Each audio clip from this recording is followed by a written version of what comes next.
Hey everybody, how are you doing? It's late, but I just wanted to talk and chat with you guys about how I'm doing with my alopecia and my hip replacement. Again, I'm not afraid to talk about it.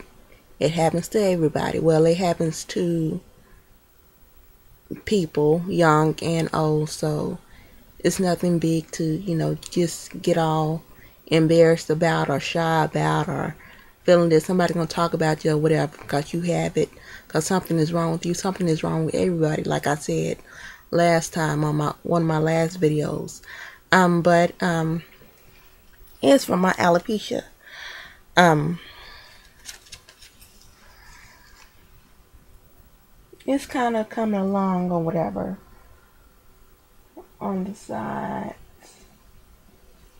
As I said, the sides are from when I got hit by the car. But as we're back here in the back, I hope you guys can see it. Back here in the back, the hair is kind of growing back, little by little, but it all takes time. It's a timely process. But it's coming along. Let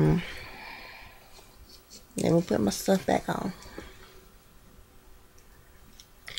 As I said, like my doctor said, that alopecia, the alopecia that I have, alopecia areata, according to my doctor, it comes from in African American women, it comes from a whole lot of trauma to the hair, to the head, such as braiding, pulling, putting,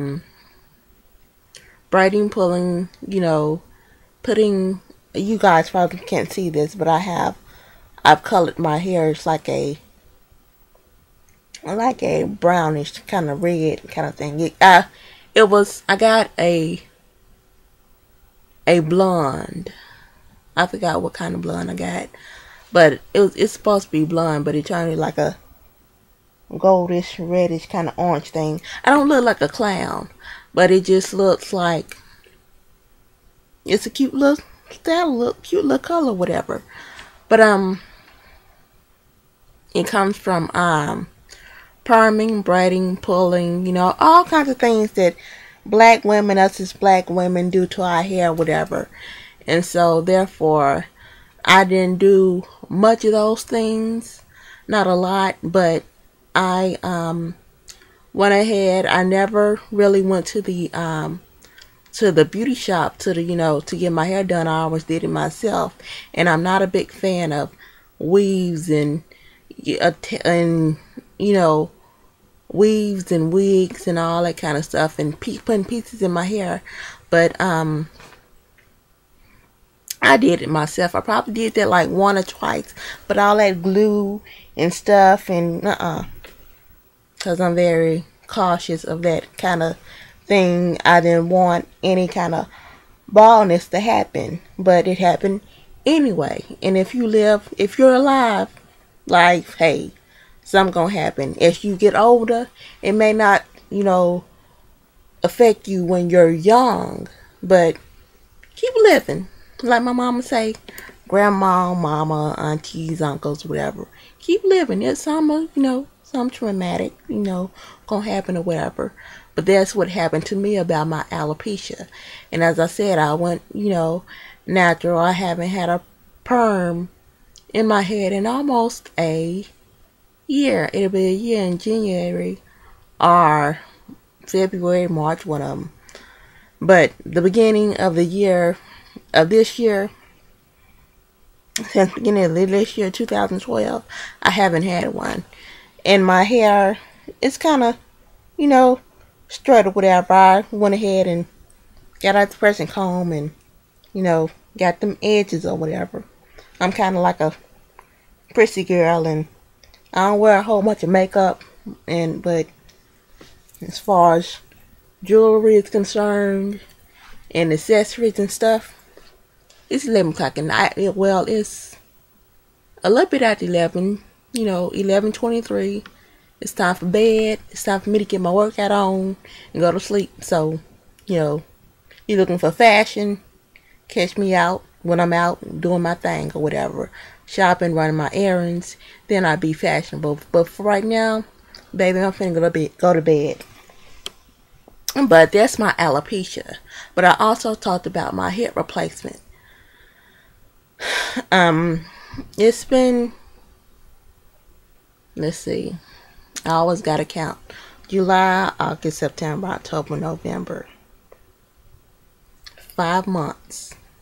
It won't be officially 6 months until the 26th of December. So I can't count, I can't count 6 until December 26th. But it's been, I'm back to working out. I probably told you guys in the last one. But, and I was kind of feeling a little not wanting to put so much pressure on, the side or my, on the hip or whatever.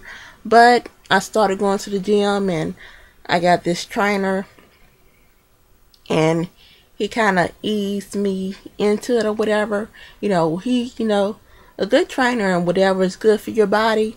If you live in Little Rock, Arkansas, 10 Fitness, his name is Eric Johnson. He's a little short dude, kind of buff, old guy. Looks good to be old. He told me his age, 61 years old. The short guy, buff, kind of light-skinned. Well, not really light-skinned. Kind of like, kind of not dark, not too light, but light-skinned. 10 Fitness. Eric Johnson. Good at training, especially, people like me, us or whatever that have had, trying to get back into it, after a surgery or whatever, hip surgery or whatever. Real good guy. But he has me working with different kind of weights at the, pound weights at the gym. But I also have that here, and things happen at, so many things are happening at home for me to go to the gym. But I have little, the gym things, the weights or whatever around the house. So I use those. One thing I used, this 8-pound weight right here. It's real good. I have 2 of them, but this is just one of them. An 8-pound weight. It's real good for, you can put it on your back.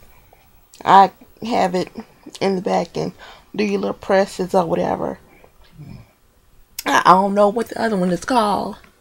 One of my other ones is called, but I take it up and I just go down with it. Really, really does help your abdomen, your weights and whatever. Then I also have this, a cowbell. And this cowbell is 15 pounds. I use that and do my little presses or whatever. I can't tell you everything I do because I don't know the name for them. I'm sure there is, but I don't know the name for them. But I just, and I also make makeup exercises. They're probably not made up because they'll probably have a name to them, but whatever I think in my head to do that can help me out or whatever, I do that. Also, I have doing squats is good for, getting your hips back in shape so you won't, the way Eric Johnson, my trainer, explained it to me, things people take for granted who don't have to have hip replacement problems or whatever, or don't have, trying to recover from a hip replacement. They take them for granted because they just do them, just out of blue or whatever. But for us who have gone through a hip replacement, we can't take these things for granted because we have to get back into the motion, into the movement, into the, complete, being physical you know, doing these things and not letting ourselves be limited by anything that we're trying to do or that we want to do. So, those things, just some of the things I do to help me out or whatever. Like I said, I don't know when I'm going to be back. I don't know when I'm going to be back on video on YouTube doing this documentary or whatever this is called that I'm doing. But just to give you guys a little insight on how I'm doing, how it's coming along, what I do to better myself, to, get myself back into the emotions of life or whatever, so that I won't be limited, so that, no one can so that the outsiders won't know that anything is wrong with me unless I tell them about it. And that's the way I look at it. You don't want them to know you. You don't want them to know your story unless you tell them about it. That's me. And that's how I should be. Don't walk around all slumped and down and humpback or whatever. Feeling all guilty for yourself that no one loves me and I ain't gonna, I'm different. And no, baby, pick your head up high and walk on, because you're gonna be okay. This is just a part of life. If you live in life, you're gonna go up some hills and you're gonna come down some hills. But if you stay down, you choose to stay down, always pick yourself back up and keep on climbing, because can't nobody else climb that hill but you. They can give you instructions and incite you and help lift you up, whatever. But if you don't feel good about yourself, then you're going to stay down and weeping and weeping and feeling sorry and gloomy, and you're not going to, make it good for you. That's what I'm trying to say.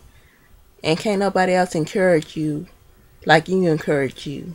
When you get by yourself alone in that room or whatever, people can give you all the encouragement that they need. But if you don't encourage yourself, then you're a lost cause. Period. Point blank.